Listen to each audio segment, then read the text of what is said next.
love, fun, and story. Welcome to the Galano family. Hi mga Zar! Welcome back sa aming channel. So ngayon pupunta kami sa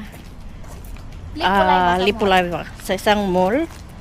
Kasi nagsend yung nagsend ng message yung kaibigan ko na nag-sale yung bigas. So yung 5 kilo, 1 euro per kilo na lang daw yung bigas sa Lippulaiva. Hindi, sa ibang mall yun, pero same naman sila, same shop. So sa tingin ko same lang yung presyo ng price ng bigas doon din sa isang branch. Ngayon din, kasi parang nakalimutan ko sa inyo mga Zay kung magkano ba talaga yung magagastos namin buwan-buwan sa family of 4.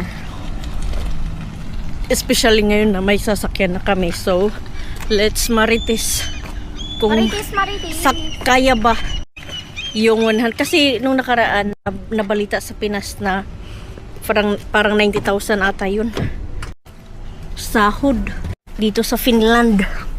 So tingnan natin kung yung 90,000 is sapat ba talaga siya bilang sahod dito sa Finland. Yung bahay kasi namin is niloan ko siya sa bangko para para magiging amin na. So nag-home loan ako sa bank. Yung monthly ko talaga sa bahay ay 710. Depende kasi siya sa interest rate every year. So this year yung bayad ko sa bangko is nasa 710. Last year kasi nasa 715. Ganun. So maybe magbabago naman siya ulit this September kasi September tayo lumipat, di ba gal? August ko nabili yung bahay. So yung first payment ko is every September. Ayan. So matatapos kami. 10 years ko siyang kinuha mga Zay. Kung magtatlong taon na ba tayo dyan? Magdadalawang taon pa kami sa bahay. So yun, 700 yung bahay namin. 710. Tapos yung maintenance namin is ngayon nasa 425 na siya kasi gumawa kami ng car park. Nag-addition siya ng 10 euros per month. Tapos para sa mga future renovation, parang saving siya is nag-addition siya ng 100. Yung regular talaga niya na maintenance cost every month ng Lagzay ay nasa 270 lang, kasama na yung tubig. Dalawang adult kami, kaya dapat 220 lang. Kaso dalawang adult, so 270 yung niya. Kasama na yung tubig. So yung kurente hindi pa siya kasama dyan. So ayun, 425. Tapos kasi nung unang bago namin siya nabili, yung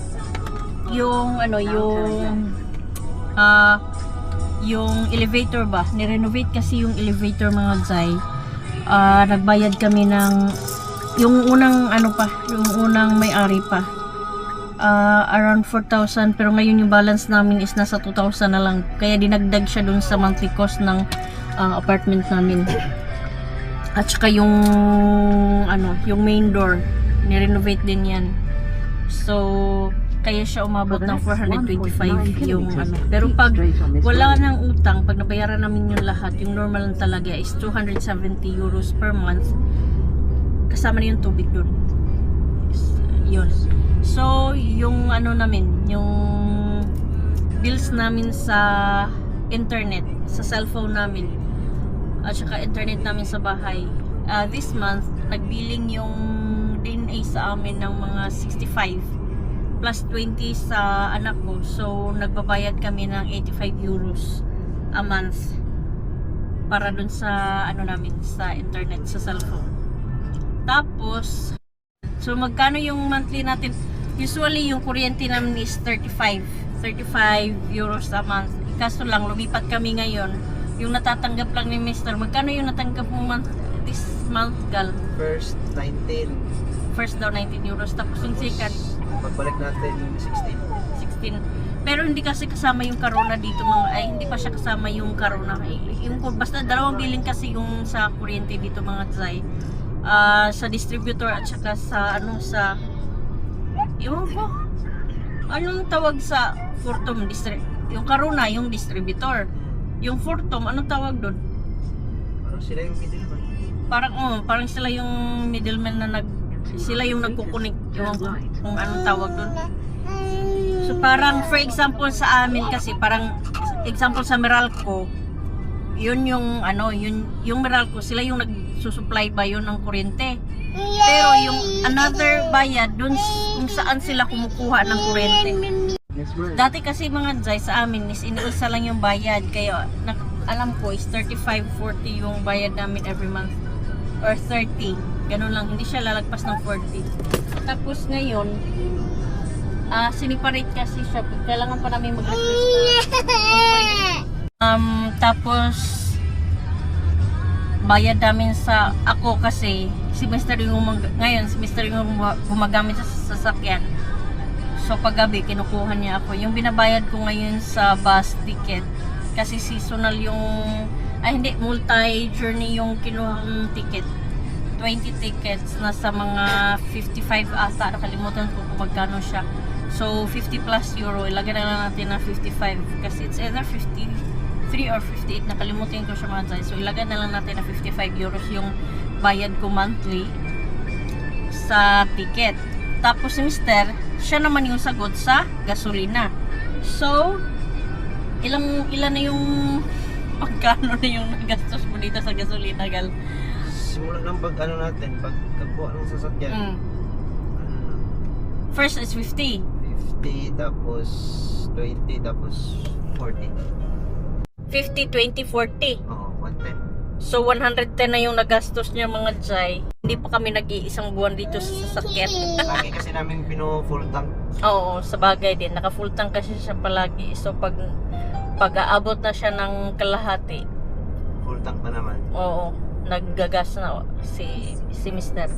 So ganun, 110 na yung nagastos niya sa gasolina. Tapos yung monthly namin ng sasakyan is nasa 300 euros per month yung sasakyan namin mga Jai. Tapos ano pa yung gastos natin, gal? Sa food. Insurance ata. Ay meron din sa insurance pala. So sa insurance, nakalimutan ko magkano yung insurance natin. First yata bayad 190. 190? Oh. So yun yung insurance 129 yata. 129. Parang ngayon 145. Ganun siya. So ilagay na lang natin mga Jai, yung insurance namin is 150. Dito kami nalakihan pag mga Jai sa food. So, sa pagkain mga Jai, toiletries, lahat, groceries, lahat ng kailangan. Siguro aabot kami ng mga almost 800 or hindi siya bababa sa 600. Yung pinakamalaking gastos dito sa Finland ay ang bahay at saka yung pagkain. Nakakatipid naman kayo sa pagkain. Minsan nga kumukuha pa ako sa libre pero aabutin pa rin kami ng mga 600 to 800 ang gastos namin sa pagkain every month. Mahal kasi pag sa Asian store kasi kami pupunta mga Jai, mahal yung bilihin nila compared sa mga local store dito. Wala ka kasi makikita, like example isda. Wala kang makikita isda na like gusto mo kumain ng bangus, gusto mo kumain ng tilapia, gusto mo kumain ng anong klaseng like yung tuna na isda. But hindi mo makikita yan sa mga grocery shop dito mga Jai. Grocery kami ngayon. Hindi ko lang alam kung magkano kasi kahapon nag-grocery na kami. Magkano nabayad mo kahapon, gal? 82. So yung nabayad niya kahapon 82. Dalawang malaking na yun siya. Bag.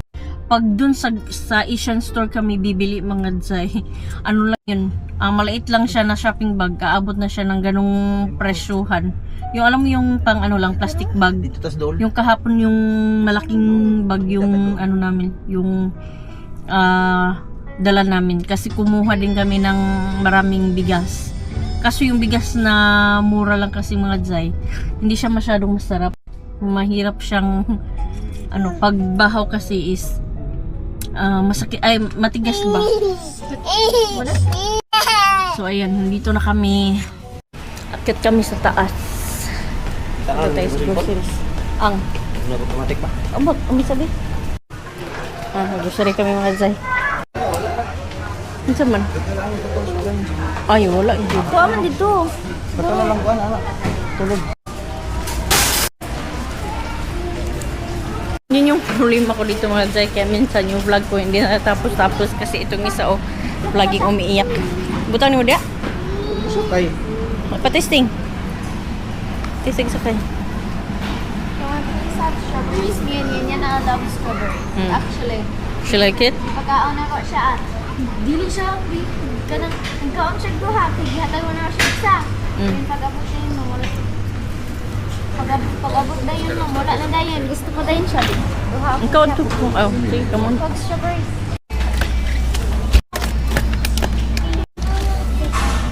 Kunti lang yung bibilhin namin ngayon mga Jai kasi kabili na kami kahapon. Saging palagal kayo nakalimutan natin. Tapos avocado kasi healthy living na kasi ako ngayon mga Jai. Healthy living. Nalabay tong last. Kuloy, gikan muna ko. Isa rin lawad. So ayun, let's go. Ay, ikaw magtulog. Ay, enjoy. Nang bayan yun. Ah. Okay. Yun na. Hanap na tayo ng ano. Bigas. Tingnan namin yung bigas dito. Kung nag-sale. Sa ibang mall yun mga Jai. Sa ibang mall na. Doon sa banda sa pinagtatrabahoan ni Mister.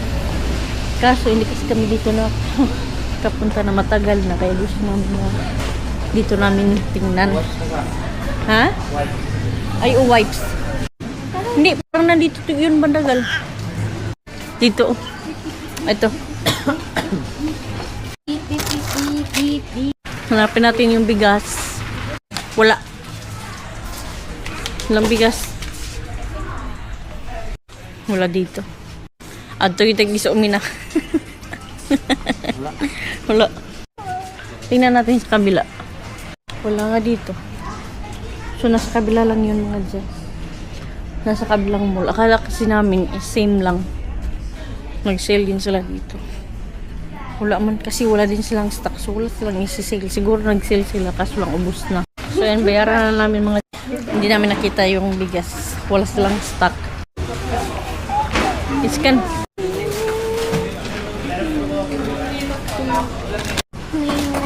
Ayan. So, honesty is the best policy. Hindi ka rin makakalabas dito pag wala kang resibo. Ayan. So, punta kami sa kabilang para bilhin namin yung bigas. Kaya umiiyak siya palagi mga Jai kung binubuhat mo or nilalagay mo siya sa stroller kasi gusto niya maglakad. Hello! Hi! Konnichiwa. Oh, chopsticks. I'll use that. You like this one, right? Dili ni mo uling tampis kayo, right? No! As long as kasya sa dyan mga Jai. Oh, yeah. Yeah.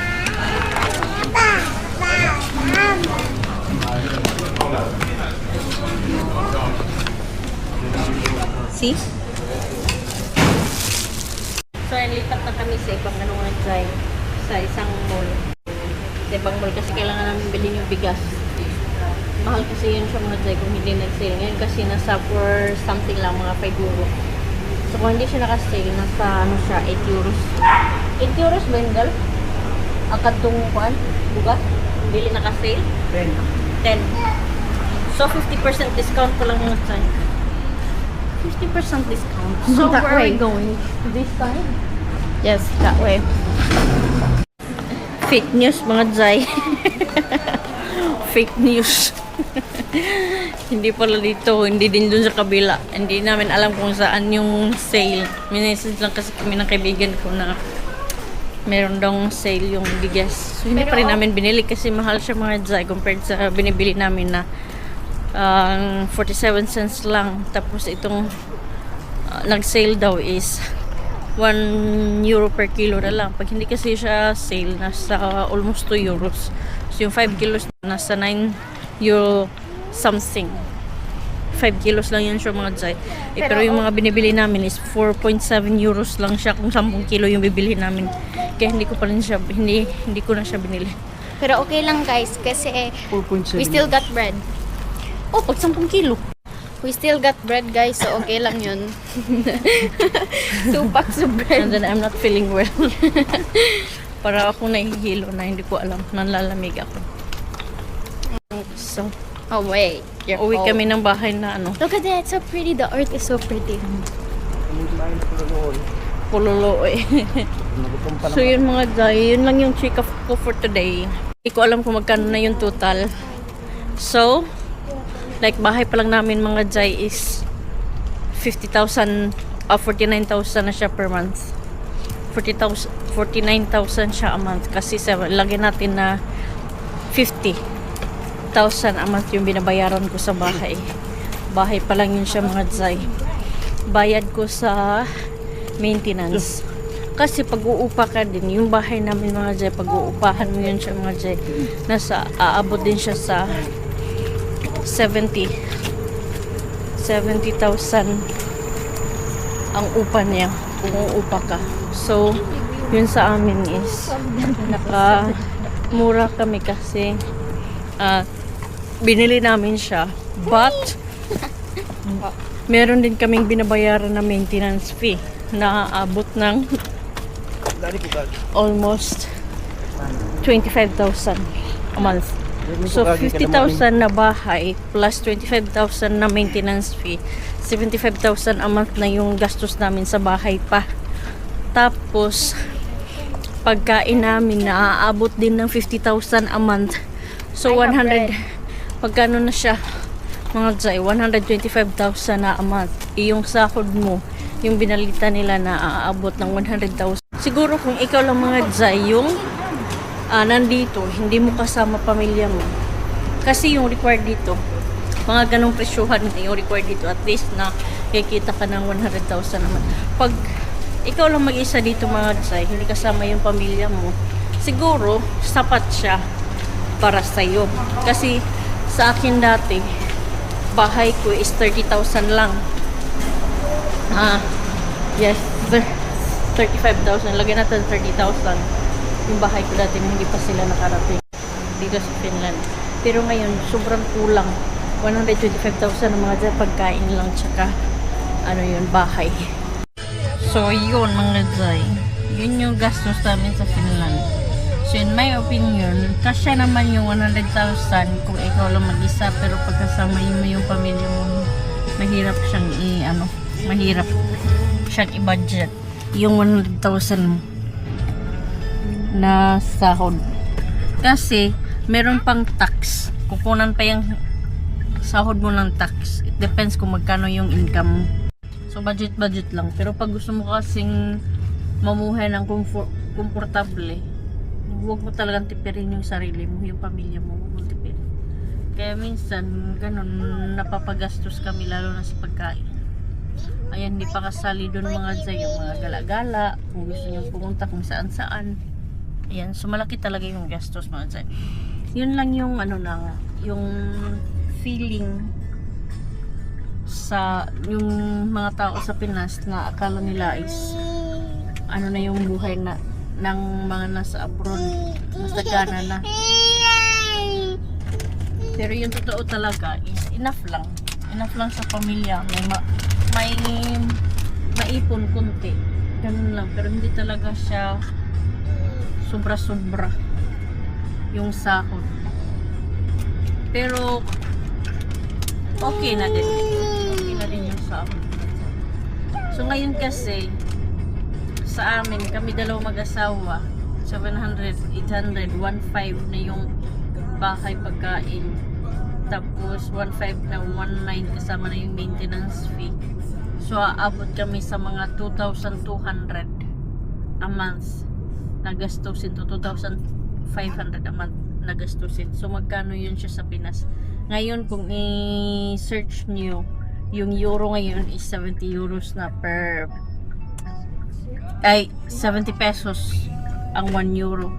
So ilagay natin 140 70 times 2,000 is 140,000 plus 500 euros. So 35. So aabot siya ng 175,000 a month. Yung gastos namin dito. Ganun siya mga Zay. Kasi, like for example, si Mister, pag sahod niya, syempre kakain kami sa buffet. Yun lang yung parang, alam mo yung parang treat mo sa sarili mo sa lahat ng pagod buong buwan. So at least naman makakain ka ng makakain ka sa labas sa sahod mo, treat mo para sa sarili mo, para sa pamilya mo. Ganun din ako, kung magsahod ako, kakain din kami sa labas. Pero minsan kasi kahit hindi kami, kung may mga sobra-sobra kami, meron pa kaming kunting tira, kakain pa rin kami sa labas. Gaya kahapon, pinuntahan namin si Mr. sa trabaho niya. So yun, pagkakain kami sa labas mga Zay, depende sa lugar na kakainan namin. Gagastos kami ng mga 50 euros per buffet. Depende kasi may mga buffet na tag 20 plus, yung ibang buffet is 15 euros lang. So depende siya kung magkano yung rate ng buffet. Parang libre na namin sa sarili namin. So pag pupunta kami, nung nakaraan pumunta kami sa beach, syempre bibili kami ng mga pagkain, mga chichirya, mga pagkain na gusto namin dalhin. Para naman kahit hindi ka magutom dun habang nagre-relax ka. Pangit naman mga Zay na pupunta kayo ng beach na wala kayong baon. So yun, ganun lang.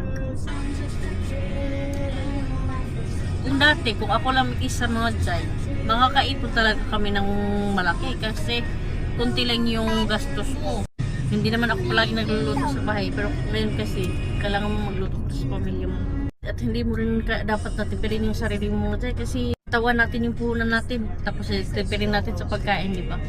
Need din natin na minsan gumala kasi at least na kahit yung pagod mo sa trabaho or yung stress mo sa trabaho, at least na parang ma-restore o ma-relax din yung sarili mo, yung katawan.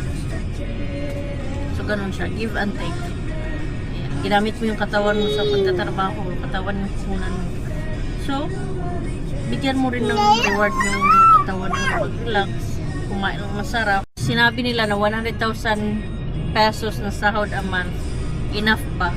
Enough siya kung ikaw lang mag-isip. Pero pag nandito yung pamilya mo mga Zay, depende din siguro yan kung paano ka, yung way of mo, like lifestyle ba? Yung lifestyle mo.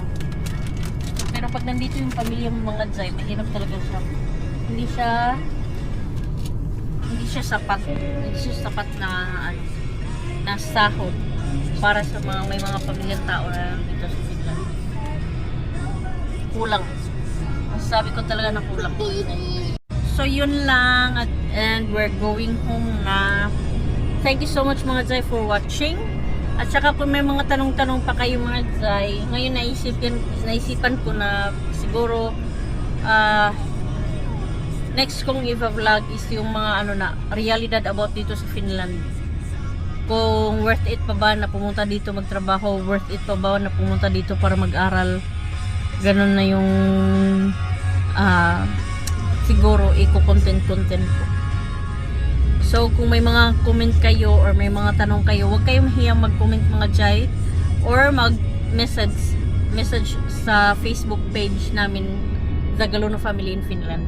Ayun. So kadalasan kung may mga tanong, doon talaga ako nag-re-reply.